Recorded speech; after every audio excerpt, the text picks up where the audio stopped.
चलिए फटाफट से ज्वाइन करते चलिए सारे बच्चे।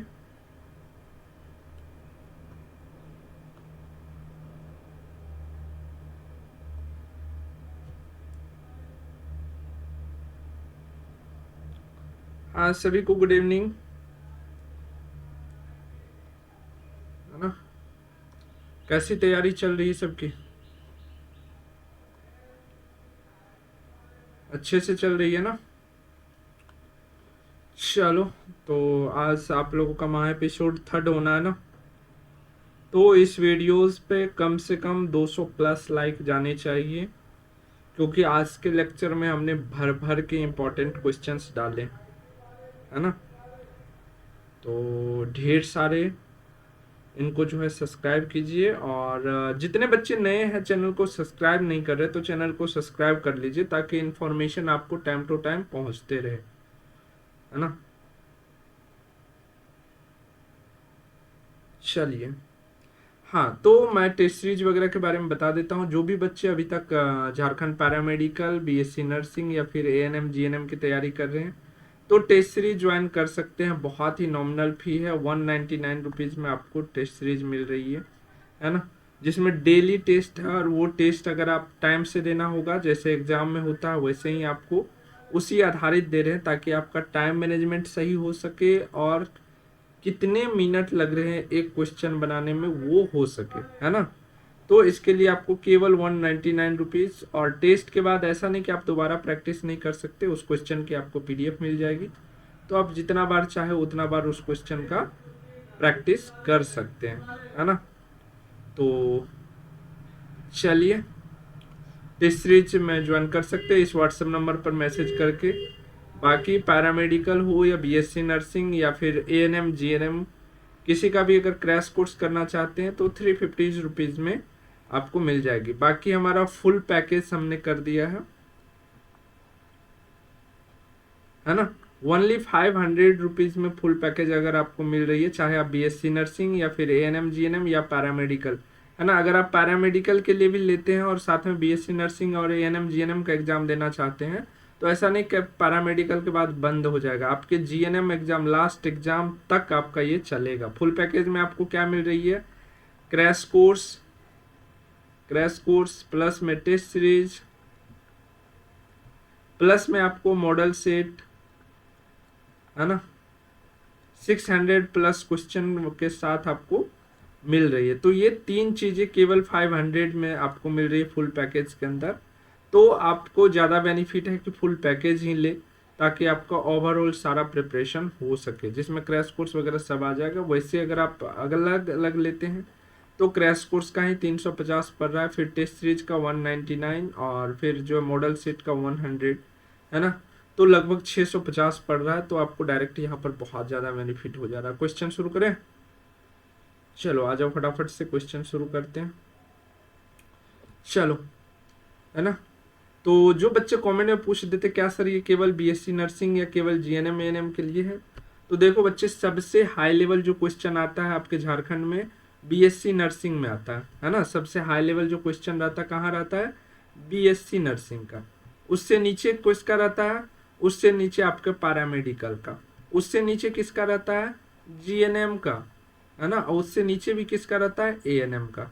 तो मेरा जो टारगेट रहता है वो बीएससी नर्सिंग लेवल तक लेके जाऊं, ताकि पैरामेडिकल अगर बीएससी नर्सिंग तक का लेवल का आपका तैयारी हो चुका है तो पैरामेडिकल का तो आसानी से निकल जाएगा, है ना।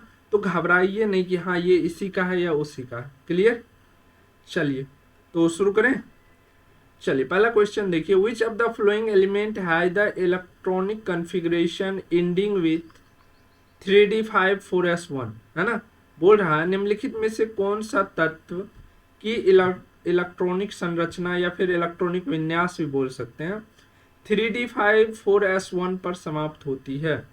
सबसे पहले आपका आता है क्रोमियम, है ना, जिसका एटॉमिक नंबर कितना होता है बच्चों, बता सकते हो? क्रोमियम का 24 ना, 24। मैग्नीज का कितना होता है? 25। आयरन का कितना होता है? 26। और कोबाल्ट का कितना होता है? 27, है ना। तो 3D5 और 4S1, तो किसी एक का देख लेते हैं, सपोज करो इसी का निकालते हैं। 1S2, 2S2, 2P6, 3S2, उसके बाद क्या आ जाएगा 3S2 के बाद 3P6, उसके बाद क्या आ जाएगा 3P6 के बाद 3D भी आएगा ना। 3D कितना हो गया इधर 10 और 10 और इधर हो गया आपको 8, 18 और 3D 6 होता है वैसे 6 में, लेकिन आपको याद रखना चाहिए 3D से पहले जो है 4S आ जाता है, ठीक ना। तो 4S में आप जो है लिखिए 1 और इधर दे दीजिए 5, है ना। तो ये हो गया आपका 6 और इधर हो गया 6 5 11 और इधर हो गया 8, टोटल कितना हो गया काउंटिंग कर लीजिए 8, 8 में इधर कर दीजिए 2, है ना। तो 8 2 10 और 3 1 4, 24 हो गया पूरा पूरी 24। हाँ ठीक है। उसके बाद है मैग्नीज का, तो मैग्नीज का क्या होगा 3D5 और 4S2, इसमें कितना आ जाएगा 3D6 और 4S2, है ना। और इसमें क्या होगा तो अगला नंबर आ जाएगा। तो ये 3D5 और 4S1 किसका आ गया, तो ये क्रोमियम का आ गया।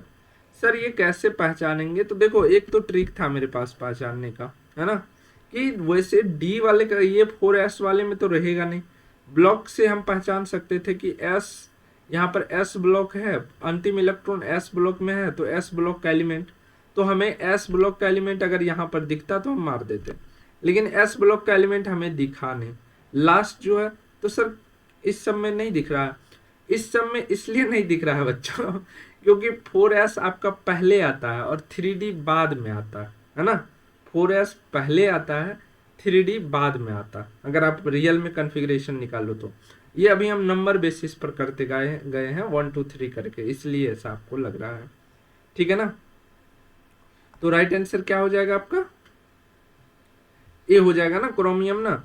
तो क्या ये ऐसा रहेगा, नहीं, ये एक इलेक्ट्रॉन इसमें खींच लेगा। ऑफ बाउ प्रिंसिपल याद है ना आपको, डी के पास जो होता है वो 3 बॉक्स होता है, या तो भरपेट खिलाओ या नहीं तो आधा पेट खिलाओ, या तो सबको एक एक पूड़ी दो या नहीं तो सबको 2 2 पूड़ी दो। तो इसमें क्या हो रहा है कि 3D वाले कक्षा में आप देख रहे हैं कि एक खाली रह जा रहा है और एक एस जो है यहाँ पर एक इलेक्ट्रॉन लेके बैठल है। तो डी जो है वो क्या करेगा, एक इलेक्ट्रॉन को खींच के ले आएगा इसमें।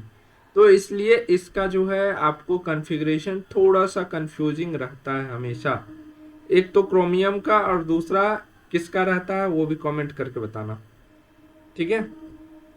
क्रोमियम के साथ एक और रहता है उसका बताना। चलो नेक्स्ट बढ़ते हैं। नेक्स्ट है which of the flowing has the lowest first ionization enthalpy, निम्न में से किसका जो है आयोनाइजेशन एंथैल्पी सबसे कम रहता है, जल्दी से बताओ। देखो अगर एटॉमिक साइज जो है इंक्रीज कर रहा है तो आपका आयनाइजेशन एंथैल्पी जो है वो क्या होगा, डिक्रीज करेगा, ठीक है। इंक्रीज कर रहा है तो ये क्या होगा, डिक्रीज करेगा। तो अगर आप किसी ग्रुप में ऊपर से नीचे की ओर आते, ये एक ही ग्रुप है ना, हे लीना की रब से फरियाद, है ना।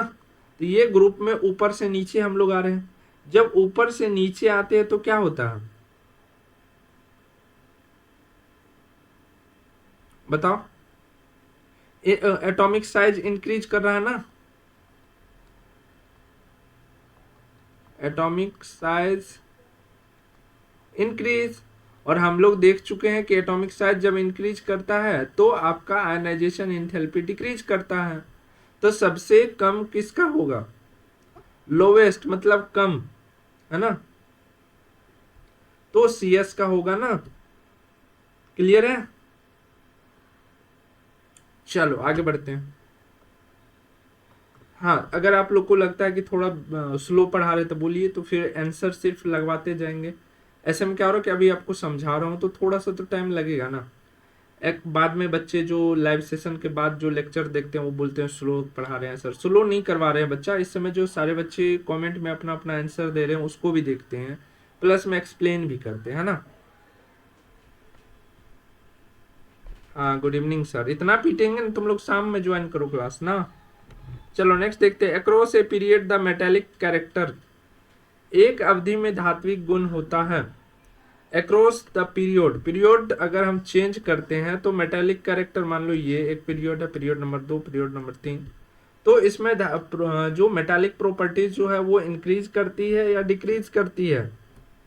तो याद रखना जैसे जैसे ऊपर से नीचे की ओर जाएंगे मेटालिक प्रॉपर्टी कम होते जाएगा, ठीक है।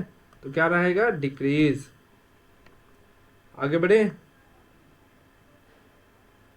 नेक्स्ट क्वेश्चन है, in which period and group is the element have configuration 3d10 4s2 और 4p3 लोकेटेड। देखो एक तो आर्गन रख दिया इधर, 18 की जगह पर आर्गन रख दिया, है ना।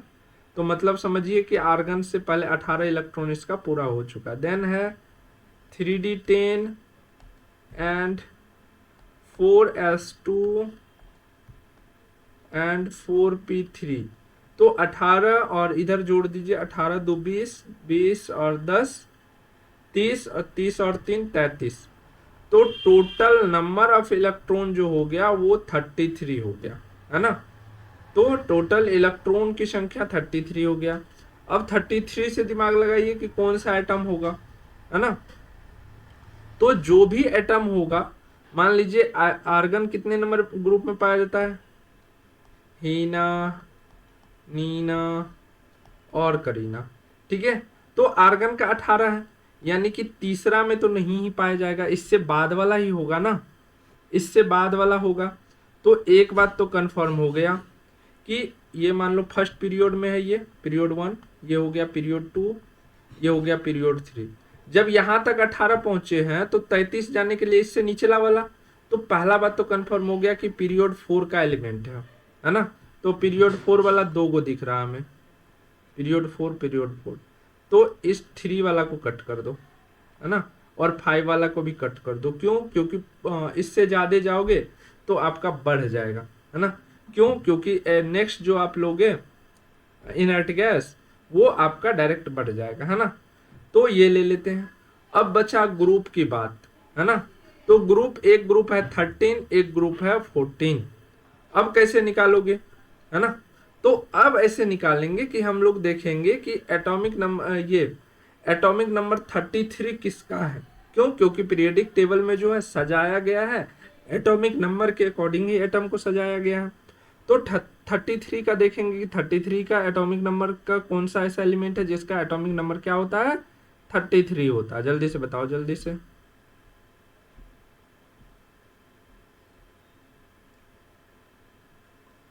जल्दी से।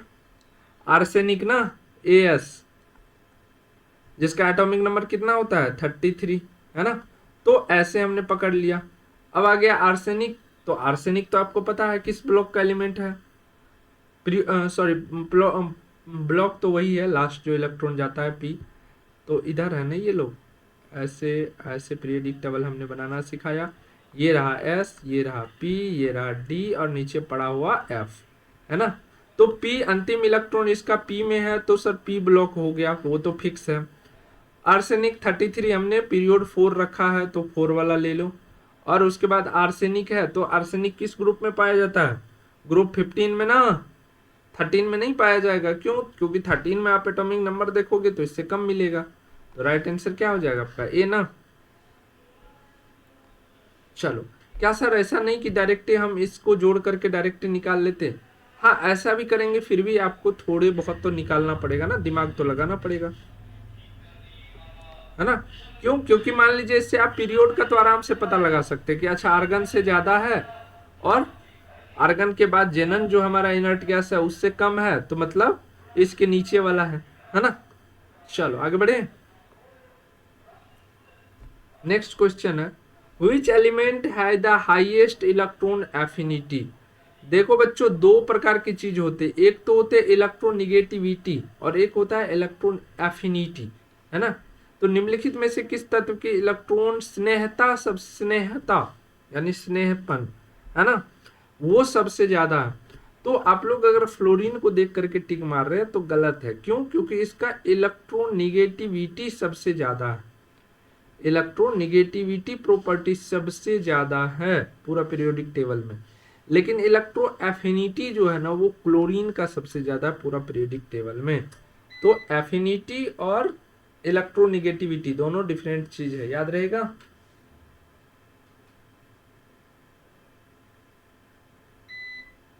क्लियर है? आगे बढ़े, चलिए अगला क्वेश्चन देखते हैं। अगला क्वेश्चन है diagonal relationship is observe between. Diagonal relationship के बारे में हमने कल ही परसों के क्लास में बताया, तो आप थोड़ा सा बता देना। डायगोनल क्या होता है कि जब आप एक पीरियड से दूसरे पीरियड में देखते हैं ना, तो कुछ तिरछा गुना जो होता है ना एटम का प्रॉपर्टीज, फिजिकल प्रॉपर्टी यानी कि भौतिक गुण जो है ना कुछ कुछ समान मिलने लगता है ना, कुछ कुछ क्या होता है, समान मिलने लगता है। आगे बढ़े, चलिए आगे बढ़ते हैं। अगला क्वेश्चन देखिए, which element forms amphoteric oxide. Amphoteric oxide के बारे में हमने बताया है, एम्फोटेरिक के जिसके प्रॉपर्टीज आपको कैसे देखने को मिलते हैं, जो बिहेवियर कैसे करते हैं।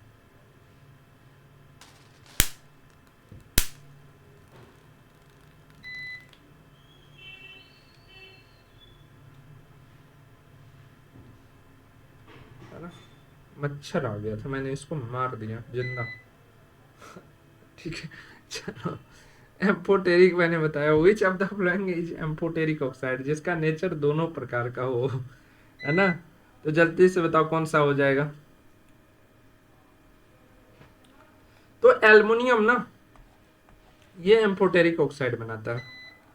आगे बढ़ते, थोड़ा सा फास्ट करते हैं, बच्चे का बहुत डिमांड आ रहा है सर थोड़ा fast. Transition element have variable valence because. संक्रमण तत्वों में विभिन्न संयोजकता होती है क्योंकि they are metals. Transition element किसे कहते हैं बच्चों?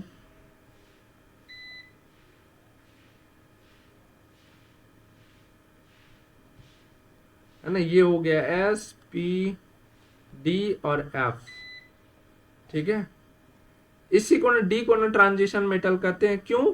क्योंकि इसमें डी ऑर्बिटल जो होते हैं वो भी प्रेजेंट रहते हैं। They have a small atomic size, ये भी थोड़ा नहीं थोड़ा थोड़ा तो बड़ा होने लगता है ना, इधर से जैसे इधर से इधर आओगे एटॉमिक साइज में इंक्रीज होती है ना। They have high melting point, तो कौन सा बात सही है? तो हमने जैसे बताया कि बी नंबर में कि उसका ऑर्बिटल जो होता है ना डी ऑर्बिटल होता है, और डी ऑर्बिटल पूरी तरह से कंप्लीट नहीं होता है, ठीक है ना। जैसे कि हमने क्रोमियम का ही देखा है ना, क्रोमियम का देखा, कोबाल्ट का देखा, तो डी ऑर्बिटल पूरी तरह से फुलफिल नहीं रहने के कारण जो वैलेंसी होती है ना वो चेंज होते रहती है। मान लो कि जैसे कि क्रोमियम का हमने देखा कि वहां से कूद करके एक इलेक्ट्रॉन डी वाला में भर गया, या एस से खींच करके डी भर लिया, तो चेंज हो गया ना, पहले वैलेंसी था उसके बाद वैलेंसी बदल गई, है ना। तो राइट आंसर क्या हो जाएगा? बी हो जाएगा। आगे बढ़ते हैं। अगला क्वेश्चन है, which element has electron configuration ending 4f7 और 6s2। याद रखना सबसे बड़ा एटम होगा, सबसे बड़ा नहीं तो बड़ा एटम होगा। क्यों? क्योंकि 4f आ गया है ना। तो ये होमवर्क दे रहा हूं आप लोगों का, आप लोग थोड़ा सा तो करें, क्योंकि ऐसा हमने एक एक बता दिया, ऐसा एग्जांपल है ना। चलो आगे बढ़ते हैं। और ये पीडीएफ आपको बायोवर्ल्ड के टेलीग्राम चैनल पर मिल जाएगी, तो टेंशन नहीं लीजिए, पहले क्वेश्चन कीजिए। Which of the flowing oxide is most acidic. इसमें से कौन सा सबसे ज्यादा एसिडिक है? जल्दी से बताओ। जहां पर ऑक्सीजन की संख्या ज्यादा हो और वो फ्री हो सकता हो, है ना, तो वो एसिडिक नेचर ज्यादा कैरी करेगा, जैसे P2O5।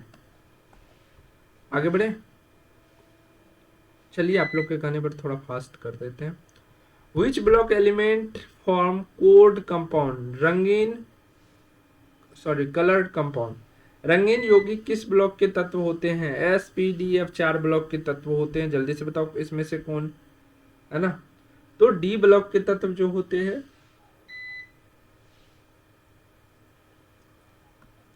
वो रंगीन यौगिक बनाते हैं। चलो आगे बढ़े। अगला क्वेश्चन है the lanthanoid contraction is due to. Lanthanoid संकोचन किस कारण से होता है?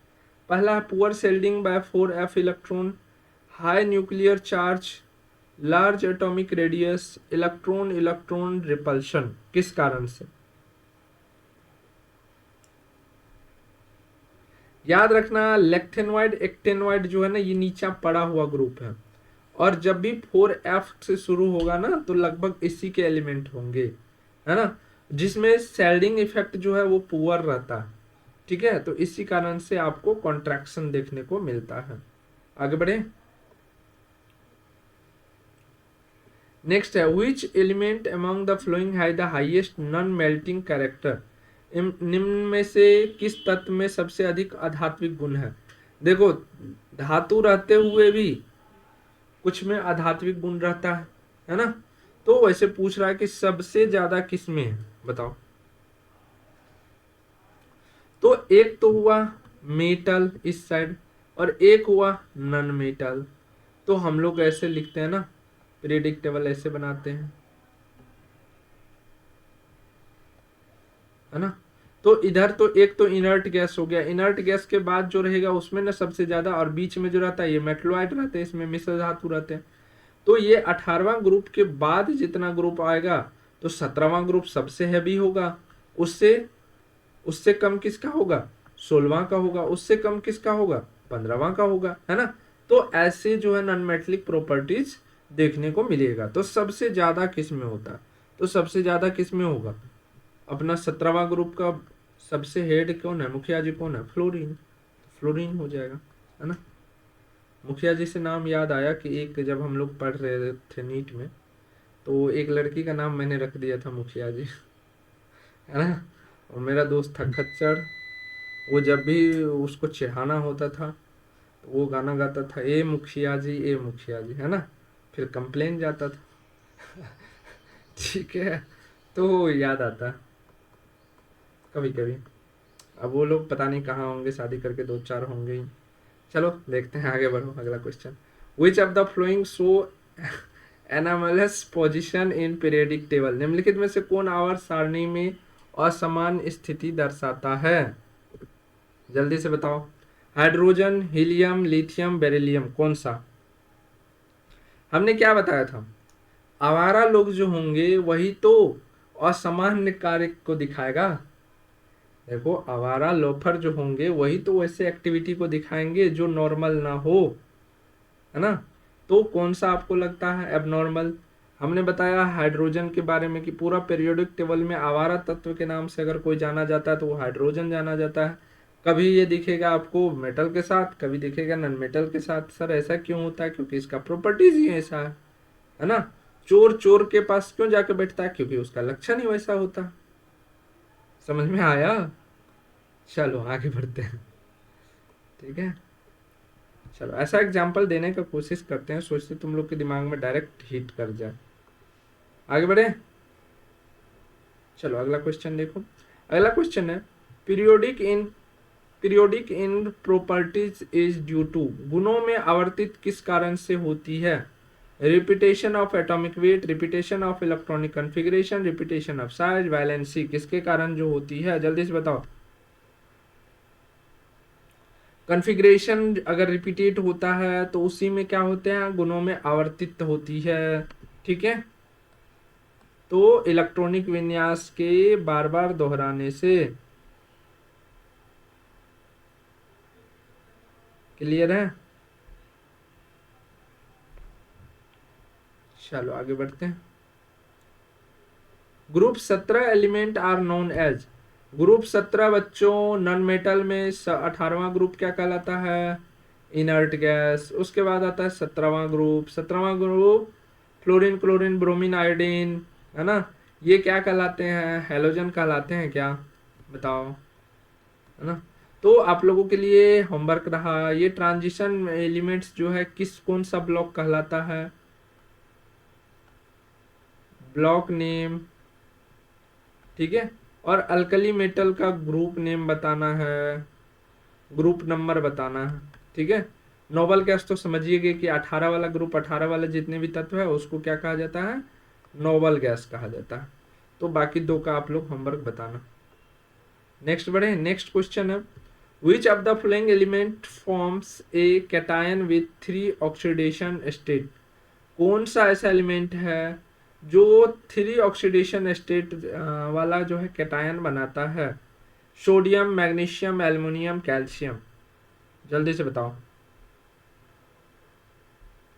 सोडियम तो सर +1 देगा, मैग्नीशियम +2 देगा, एल्युमिनियम सर 3 देगा, कैल्शियम नहीं देगा, है ना। तो राइट आंसर क्या हो जाएगा, एल्युमिनियम हो जाएगा, स्वाहा। आगे बढ़ो। चलो आ गया है आपका बायोलॉजी का क्वेश्चन, थोड़ा सा पानी ब्रेक हो जाए, है ना। तब तक जो बच्चे क्रैश कोर्स वगैरह के बारे में जानते हैं जान लीजिए, थोड़ा सा 1 मिनट के लिए सब लोग पानी पी लीजिए ताकि न्यूरॉन जो है काम करता रहे।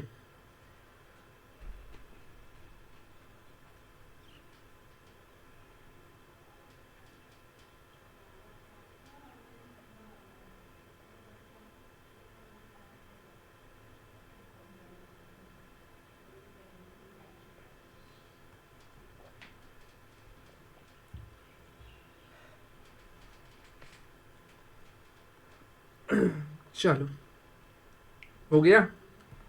चलो देखते हैं, which part of the brain is responsible for posterior and balance of the body, posterior और बैलेंस, बॉडी बैलेंस करने के लिए कौन सा काम करता है, जल्दी से बताओ। और अभी हम लोगों ने आप लोगों को वन शॉट में नर्वस सिस्टम का हमने करवाया है ना, क्रैश कोर्स का। कुछ कुछ मैंने दे देता हूँ डेमो के लिए भी, जो बच्चे नहीं ज्वाइन किए हैं, तो वहाँ पर आप लोगों को पता चल रही होगी, है ना। तो कौन सा हो जाएगा, सबसे अपना हेड, सेरिबेलम, ठीक है, सेरिबेलम या सेरिब्रम। तो याद रखना, पोस्टीरियर और बैलेंस जैसे बोलेगा ना सेरिबेलम, है ना। कोऑर्डिनेशन एंड कंट्रोल बोलेगा सेरेब्रम, क्लियर है। नेक्स्ट बढ़ते हैं, myelin sheath is produced by, myelin sheath कहाँ रहता है, एक्सॉन में पाया जाता है ना, श्वान सेल के पास चादर जो ओढ़ा रहता है माइलिन शीथ। माइलिन शीथ किसके द्वारा बनाया गया रहता है, जल्दी से बताओ, हमने नाम ही ले लिया, श्वान सेल के द्वारा। और दो माइलिन शीथ के बीच, श्वान सेल के बीच क्या होता है, नोड ऑफ रनवियर होता है। नेक्स्ट देखते हैं, देखो मैंने नाम ही ले लिया, है ना, तो इसका बता दोगे बच्चों तुम लोग। नेक्स्ट देखते हैं हम, resting membrane potential is due to, विश्राम झिल्ली विभव किस कारण से होता है, एक बार पहले भी हमने इस बारे में चर्चा करी है। यहाँ पर K+ क्या होता, K जो है ये ज्यादा रहता है, ठीक है। तो ये क्या होगा, K अगर ज्यादा है तो आउटफॉल होगा, और Na+ यानी कि सोडियम प्लस आयन जो है वो कम रहता है तो वो इनफॉल होगा, है ना। तो राइट आंसर क्या हो जाएगा, बी हो जाएगा। आगे बढ़ते हैं, अगला क्वेश्चन देखिए। अगला question, which of the following is an inhibitory neurotransmitter, नहीं बताया पेट कोर्स और क्रैश कोर्स वाले तो पीट देंगे। तुम लोग को बताए हुए हैं न्यूरोट्रांसमीटर, जल्दी से बताओ, जल्दी से बताओ, होमवर्क रहा। इनहिबिटर, ना कि न्यूरोन ट्रांसमीटर नहीं बताए हैं कि फटाफट से मार रहे हो, एसिटिल और डोपामिन जो मार रहे हो पीट देंगे।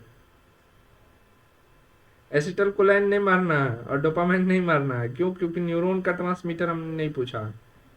The central canal of spinal cord is filled with, हमने क्या बताया कि स्पाइनल जो कोड, ये स्पाइनल कोड जो रहता है, जो वर्टिब्रा के अंदर जो रहता है उसमें लिक्विड भरा रहता है, उसको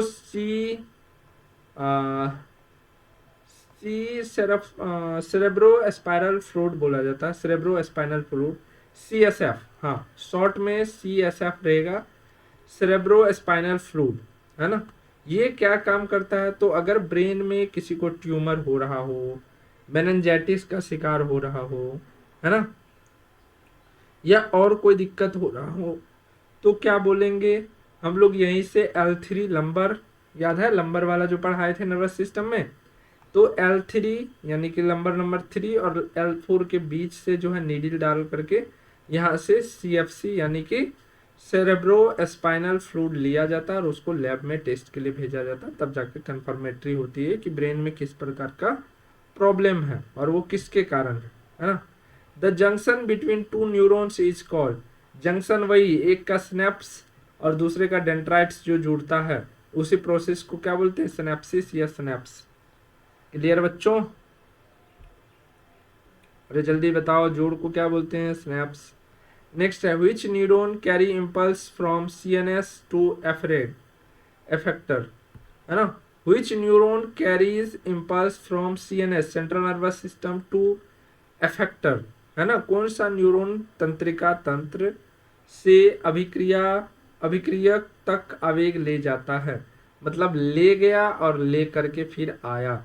तो मैंने बच्चों बताया था आप लोगों को, ले जाने का काम सेंसरी, ठीक है, सेंसरी नर्व का काम रहता है इंफॉर्मेशन को ले जाने का, फिर CNS यानी सेंट्रल नर्वस सिस्टम से या कहीं से भी वापस लेने का काम किसका रहता है, मोटर का ना,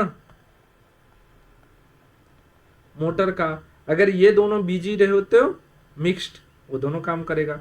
तो इंफॉर्मेशन ले जाने का काम सेंसरी और लाने का काम मोटर। ये कहाँ तक, मान लो कि तुम्हारे पैर में चींटी काट लिया, तो सेंसरी नर्व जो होगा पैर से तुरंत इंफॉर्मेशन लेके आ जाएगा CNS के पास, सेंट्रल नर्वस सिस्टम के पास। हुजूर राइट पैर में जो है चींटी काट रहा है, CNS कहेगा भगपुड़बक पैर हटाओ वहां से, है ना।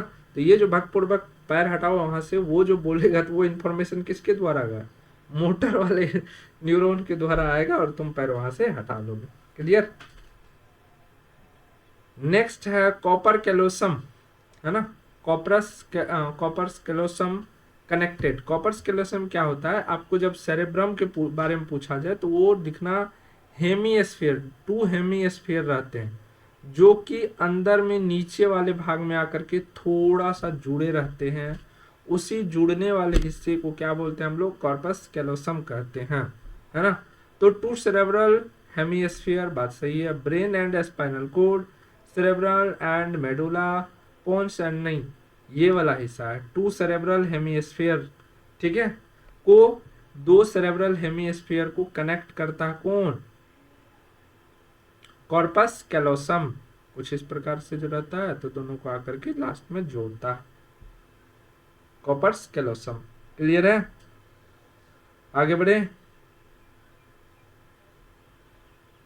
अरे आगे बढ़े, बताओ पहला कैंसर क्या हो गया। नेक्स्ट है which lobe of cerebrum is responsible for vision. मैंने क्रेनियल नर्व पढ़ाए थे, है ना। पूछ रहा है सेरेब्रम का कौन सा लोब दृष्टि के लिए जिम्मेदार है, जल्दी से बताओ। सेरेब्रम का भी हमने लोब बताया था total 4, frontal lobe, parietal lobe, temporal lobe और ओसिपिटल लोब। तो कौन सा इसमें काम करने के लिए है, जल्दी से बताओ। विजन। जब पीछे सर के पीछे कोई चोट मारेगा ना, सबसे पहले तुमको ना देखना ही बंद हो जाएगा, धुंधला दिखने लगेगा, चक्कर खा के गिरोगे, है ना। तो राइट आंसर क्या हो जाएगा, ओसिपिटल। ओसिपिटल सर पीछे वाला कहाँ रखेंगे, तो गला के जस्ट ऊपर वाला हिस्सा जो है ना, वही है ओसिपिटल। पीछे से हाथ रखना, लड़की लोग जहाँ बाल बांधती हो पीछे में जोड़ा करके, लड़का लोग जहाँ पर तुम्हारा टिक्की रहता है वहां पर, है ना। चलो आगे बढ़े।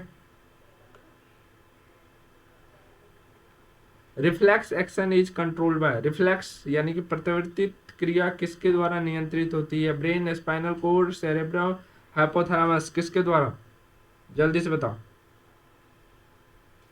देखो ब्रेन आपका हेड हो गया, ठीक है, सेरेबेलम छोटा दिमाग हो गया, हाइपोथैलेमस टेम्परेचर को, सेरेबेलम ब्रीदिंग को, है ना। तो स्पाइनल कोड किस चीज को, तो जितने भी रिफ्लेक्स रिलेक्शंस होते हैं ना, उन सबको कंट्रोल करते हैं आपके स्पाइनल कोड, ठीक है। कहाँ पाया जाता है, वर्टिब्रा के अंदर पाया जाता है। कितने पाए जाते हैं, 31 पेयर पाए जाते हैं। नेक्स्ट है hypothalamus is not involve in, hypothalamus किसमें नहीं है, टेम्परेचर रेगुलेशन करता ही करता है, स्लीप एंड हंगर वेट करते हैं, इमोशनल बिहेवियर वेट करते हैं, मसल्स कोऑर्डिनेशन, बताओ जरा। नॉट इन्वॉल्व इन तो मतलब कोई एक ही में इन्वॉल्व नहीं होंगे, तो मसल्स क्या करते हैं, मसल कोऑर्डिनेशन में, तो सर स्लीप एंड हंगर का भी यही काम करते हैं, हाँ इसमें भी इसका योगदान होता है। ठीक है, आगे बढ़ते हैं।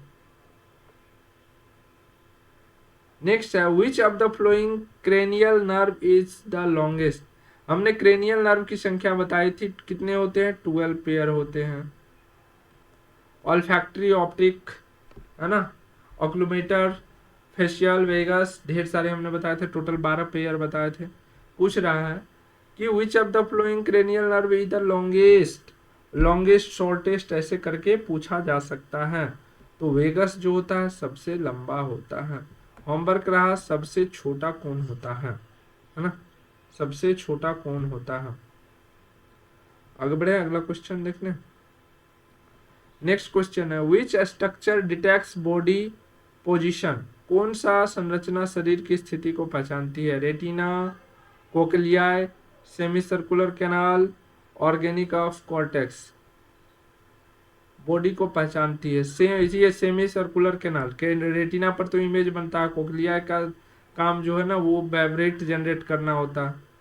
ठीक है, तो सेमी सर्कुलर कैनाल, सर ये कहाँ का है, ये कहाँ का पार्ट है, कोई बताएगा हमें, कान का है कि दिमाग का है, कहाँ का है, मैंने हिंट दे दिया है, समझ में आ गए तो बताना जरा। Parkinson disease is due to deficiency of, Parkinson रोग के बारे में हमने बताया है, वो किसके कारण कमी से होता है, हमने बताया था ना, लाइट फ्यूज हो जाना, तो डोपामाइन के कारण। क्लियर है, आगे बढ़े। Which part of neuron receive impulse, receive impulse को रिसीव कौन करता है, तो डेंड्राइट्स ना, डेंड्राइट्स जो है एक्सोन के थ्रू फिर नए डेंड्राइट्स को, नए न्यूरॉन के डेंड्राइट्स को देता है, फिर नए सेकंड, मान लो कि ये रहा फर्स्ट न्यूरॉन, तो फर्स्ट जो है सेकंड को दिया, सेकंड क्या करेगा, थर्ड को देगा, है ना, तो डेंड्राइट्स के द्वारा। आगे बढ़े, अगला है Nissl bodies are present in, Nissl body है ना, बताओ निशल बॉडी कहाँ पाया जाता है, अरे निशल बॉडी यानी कि सेल बॉडी, है ना, निशल बॉडी जो है सेल बॉडी का ही नाम है, जल्दी से बताना। सर ये अंदर में जो न्यूक्लियस टाइप के होता है वैसा क्या, हाँ बोल सकते हो। ए आवाज of physics, a body moving with uniform velocity, एक वस्तु समान वेग से चल रही है, has zero acceleration, has constant acceleration, has variable acceleration, has increasing velocity. मान लो ए पॉइंट पर से बी पॉइंट तक उसका स्पीड यहाँ पर भी 5 किलोमीटर पर आवर था, यहाँ पर भी 5 किलोमीटर पर आवर है, तो ये आपको बताना है कि दोनों में यूनिफॉर्म वेलोसिटी, समान वेग से चल रहा है, यूनिफॉर्म मतलब समान वेग से चल रहा है, तो क्या होगा, मान लो तुम अपने गाड़ी का एक्सीलेटर नहीं दे रहे हो तो स्पीड रहेगा, ये बताओ।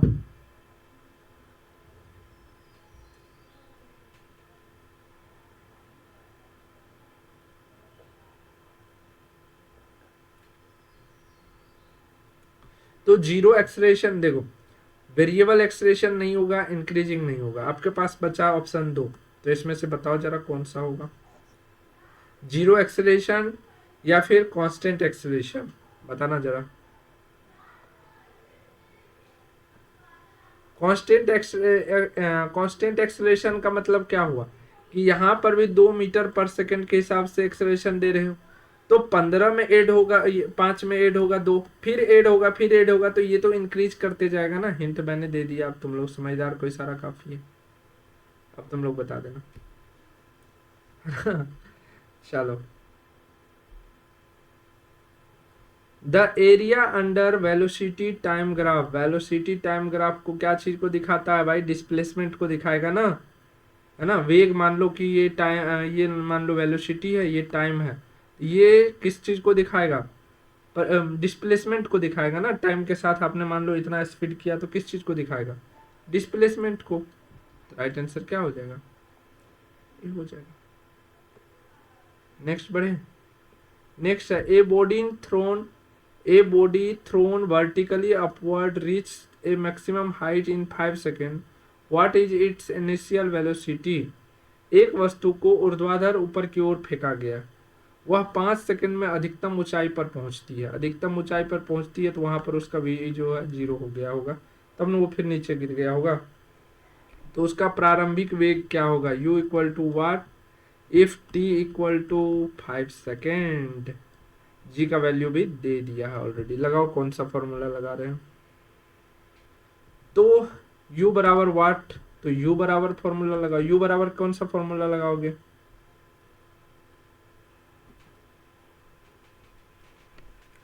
v आपका 0 है तो v को डायरेक्ट हटा दो, तो gt लिख लो, है ना। तो g का वैल्यू कितना है 9.8 इंटू टी इन 5, तो ये कितना हो जाएगा 49 मीटर पर सेकेंड। समझ में आया क्या, समझ में आया क्या, आगे बढ़े। नेक्स्ट क्वेश्चन है displacement in uniform circulation motion after one complete revolution. एक पूर्ण चक्र के बाद समान वृत्त गति में विस्थापन होता है। एक पूर्ण चक्र के बाद समान वृत्त गति में विस्थापन होता है, कितना विस्थापन होगा, 0 विस्थापन होगा, है ना। जब एक पूर्ण लगा दोगे, मान लो यहां से यहां तक आगे आएंगे तब न ए पॉइंट से चले और एक पॉइंट तक आए तब न एक वृत्त को कंप्लीट किए, और जब यहां तक हो ये गया तो मान लो विस्थापन हुआ क्या, ये बताओ विस्थापन हुआ क्या, जहां से चले थे वहीं पर आ गए तो 0 हो गया ना। आगे बढ़े। ऐसा यूनिट ऑफ एक्सेलरेशन तुम लोग बताओगे, मैं नहीं बताऊंगा, ठीक है। चलो आगे बढ़ते हैं, अगला क्वेश्चन देखिए।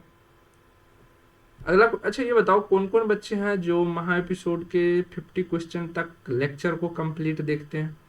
बहुत बच्चे ऐसे हैं कि मैं जाकर के एनालिटिक में जब देखता हूँ, कुछ बच्चे 30-40 क्वेश्चन तक देखे छोड़ के भाग गए, कुछ बच्चे 10 से 15 क्वेश्चन देखे छोड़ के भाग गए, अरे बाद में देख लेंगे, कुछ बच्चे 20 से 25 क्वेश्चन देखे छोड़ के भाग गए, है ना।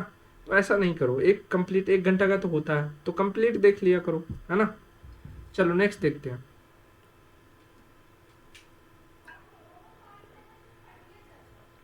इंग्लिश वाले इंग्लिश में पढ़ लीजिए, हिंदी वाले का थोड़ा सा शिकायत रहता है, सर आप हिंदी में क्वेश्चन नहीं पढ़ते। एक train 2 metre per second square के त्वरण से 10 सेकेंड तक चलती है ना। 2 मीटर पर सेकेंड के त्वरण से 10 सेकेंड तक चलती है, तय की गई दूरी कितनी होगी। यानी कि a बराबर दिया हुआ 2 मीटर पर सेकेंड स्क्वायर और t बराबर दिया हुआ है 10 सेकेंड, है ना। तो आपको बताना है s बराबर वाट, तो बताओ जल्दी से।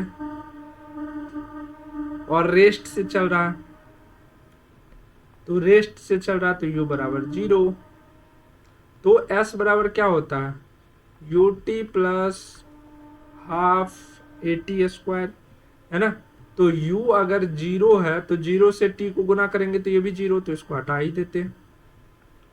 तो s equal to 1/2 into a का वैल्यू दिया हुआ है 2 गुना में t स्क्वायर है तो 2 बार लिख लेते हैं 5 को, 2 से 2 कट गया, 5 से 25, तो s बराबर कितना हो गया 25 मीटर। क्या जी गलत लिखा गया कहीं क्या, अरे रे 10 सेकेंड है ना, मैं 5 कहाँ से ले रहा हूँ, वही तो मैं ऑप्शन की तरफ देख रहा हूँ तो यहाँ तो मिल ही नहीं रहा। हाँ, तो 10 गुना 10 करेंगे तो कितना हो जाएगा 100 हो जाएगा। राइट आंसर क्या हो जाएगा, ए हो जाएगा। आगे बढ़े, चलो अगला क्वेश्चन देखते हैं। If a body covers equal distance in equal interval of time it's said to be. यदि कोई वस्तु समान समय अंतराल में समान दूरी तय करती है तो वह होती है यूनिफॉर्म मोशन। यूनिफॉर्म मोशन मतलब सामान्य गति। एक्सलेटेड मोशन यानी कि त्वरित गति। रिटार्डेड मोशन यानी कि मंदित गति। वेरिएबल वाइब्रेटरी मोशन यानी कि परिवर्तनशील, है ना। तो बोल रहा है कि समान समय अंतराल में समान दूरी तय करती है, तो कैसा हो जाएगा, यूनिफॉर्म हो जाएगा ना। चलो आगे बढ़े। नेक्स्ट है which graph indicate uniformly acceleration motion. Acceleration motion को अरे देखो तो इधर क्वेश्चन तुम लोग आपस में बात करने में लगे हुए। Which graph indicate uniformly accelerated motion, जल्दी से बताओ क्या हो जाएगा। यूनिफॉर्मली मतलब समान रूप से, तो वेलोसिटी एक ले लो, एक टाइम ले लो। तो एक्सेलरेशन अगर दोगे तो धीरे धीरे क्या होगा, वेलोसिटी बढ़ते जाएगी, बढ़ते जाएगी। तो कुछ इस प्रकार से होगा, ये हो जाएगा आपका एक्सेलरेशन, है ना। तो स्ट्रेट लाइन इन भी टी ग्राफ, स्ट्रेट लाइन तो नहीं है ना, नहीं, है ना। आगे क्या होगा, probable in x to t graph, probable x to t graph, ये थोड़ा बहुत लग रहा है। हॉरिजेंटल लाइन इन भी टू भी एंड टी ग्राफ, हॉरिजेंटल से अगर देखे तो भी और टी, क्योंकि आधा पर से मुड़ रहा है ना, तो हाँ तो डी हो जाएगा, बोथ ए एंड बी हो जाएगा। क्योंकि कुछ कुछ दूर जो है ये मान लो एक्स एक्सिस है, ये वाई एक्सिस है ना। तो कुछ दूर एक्स एक्सिस के साथ बढ़ता हुआ यहाँ तक आपको लग रहा है ना कि ये एक्स एक्सिस की तरफ बढ़ रहा है, फिर आपको वाई एक्सिस की तरफ लग रहा है ना। चलो आगे बढ़े।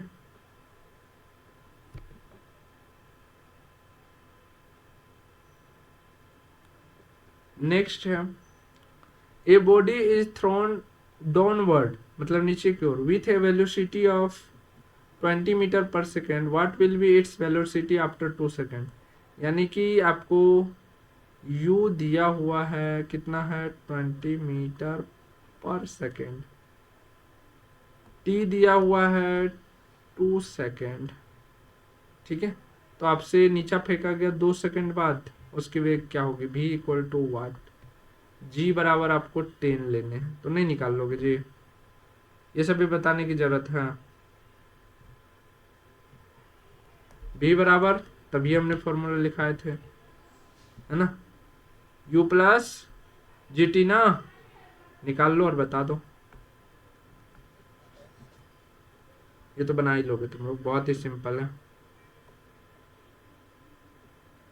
रिटार्डेशन यानी कि मंदन, है ना, मंदन यानी कि त्वरण में स्लो को रिटार्डेशन बोलते हैं। Increase in velocity, decrease in velocity, constant velocity, uniform acceleration, सब गलत, है ना। मंदन कब होता है, जब आप साइकिल को स्लो करते, रोकना रहता है तो स्लो स्लो स्लो करते हुए जाते हैं ना, तो वो क्या होता है, गति में कमी करते हो ना, तो decrease in velocity. Which equation of motion is dimensionally correct, इसमें से कौन सही है। v बराबर u प्लस ए टी, है ना, ये भी सही है।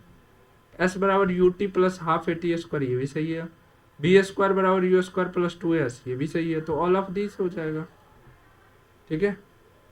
चलो नेक्स्ट की ओर बढ़ते हैं। नेक्स्ट है which of the flowing presents displacement time graph of a body at rest, है ना। निम्नलिखित में से कौन ग्राफ विश्राम में वस्तु के विस्थापन समय को दर्शाता है। ये थोड़ा सा ग्राफ देख करके बताओ तुम लोग, 1 2 ग्राफ, 3 ग्राफ तभी से मैंने बताया। Motion under gravity is an example of, गुरुत्वाकर्षण के अंतर्गत गति किसका उदाहरण है। Uniform motion, uniform acceleration, non uniform acceleration, zero motion, बताओ।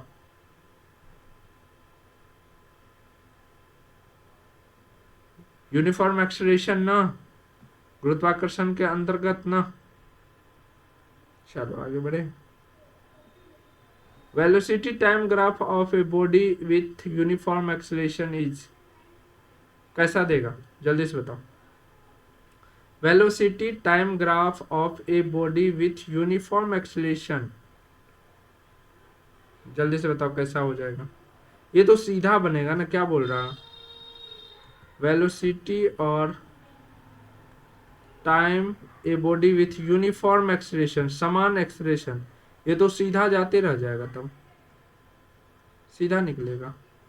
तो straight line, parabola, hyperbola, curve, नहीं स्ट्रेट लाइन ना, स्ट्रेट लाइन दिख रहा है ना, तो राइट आंसर क्या हो जाएगा, स्ट्रेट लाइन, जो हो गया आपका यूनिफॉर्म एक्सेलरेशन। आगे बढ़े।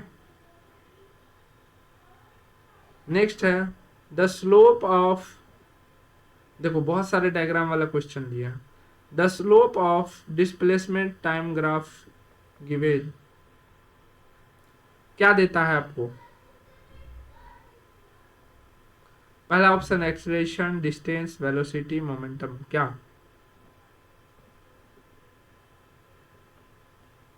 तो देखो डिस्प्लेसमेंट और टाइम ग्राफ, टाइम रखो डिस्प्लेसमेंट रखो, तो इतना टाइम बढ़ोगे इतना डिस्प्लेसमेंट होगा, इतना टाइम बढ़ोगे इतना डिस्प्लेसमेंट होगा, इतना टाइम बढ़ोगे इतना डिस्प्लेसमेंट होगा, इतना टाइम बढ़ोगे इतना डिस्प्लेसमेंट होगा। तो सबके साथ एक लाइन खींचोगे तो क्या दिखाएगा आपको, एक्सेलरेशन ही दिखा रहा था ना, कि वेलोसिटी दिखा रहा था। यूनिफॉर्म रहेगा तब ना, बट यहां पर आपको क्या देखने को मिलेगा, ये देखो टाइम के साथ, अरे इधर टाइम डिस्प्लेसमेंट ना, टाइम के साथ जब डिस्प्लेसमेंट बढ़ रहा है, मान लीजिए टाइम बढ़ रहा है 3 घंटा, तो डिस्प्लेसमेंट यानी दूरी भी आपका दिखा रहा है 3 किलोमीटर। तो ये तो वेलोसिटी दिखा रहा है ना, 3 किलोमीटर पर आवर। मान लो ये रहा 1 आवर, ये रहा 1 किलोमीटर, ये रहा 5 आवर, ये रहा 5 किलोमीटर। तो आप इसको कैसे लिखोगे, ये बीच वाला टेंजेंट को इधर से भी और इधर से भी, तो 5 किलोमीटर पर आवर। तो ये क्या है, एक प्रकार का ये है ना आपका वेलोसिटी है ना, वेग है ना। राइट आंसर क्या हो जाएगा, सी हो जाएगा। चीजों को समझिए, है ना। आगे बढ़ते हैं। अगला question, if acceleration is negative then motion is called.